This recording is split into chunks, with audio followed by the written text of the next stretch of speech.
বছরের প্রথম দিনেই ভয়াবহ ভূমিকম্প আর সুনামির কবলে পড়েছে জাপান।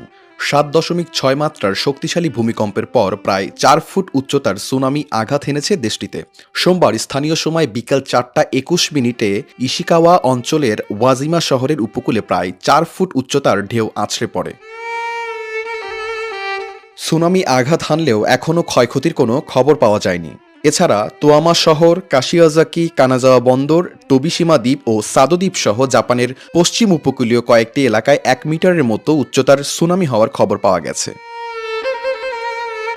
কয়েকটি এলাকায় সুনামির আঘাত হানলেও এখনও বড় ধরনের সুনামির ঝুঁকিতে রয়েছে ইশিকাওয়ার নটো শহর। জাপানের আবহাওয়া বিভাগ জানিয়েছেন, ঝুঁকিতে থাকা শহরটিতে ৫ মিটার উচ্চতার ঢেউ আছড়ে পড়তে পারে।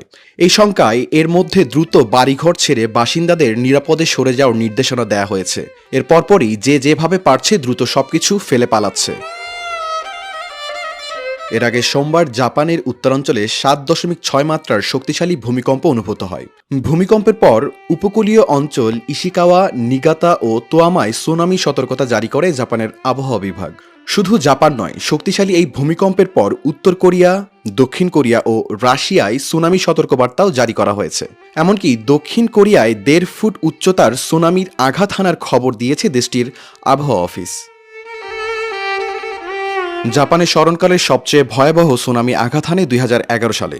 সেই সময় শক্তিশালী ভূমিকম্প ও সুনামি জাপানের উত্তর পূর্ব অঞ্চলে আঘাত হানার পর প্রায় ২০,০০০ মানুষের প্রাণ যায়, ভেসে যায় বহু ঘরবাড়ি। ওই দুর্যোগের ফলে ফুকুশিমা প্ল্যান্টে পারমাণবিক বিপর্যয় শুরু হয়। শাহরিয়ার কবির, প্রবাস খবর।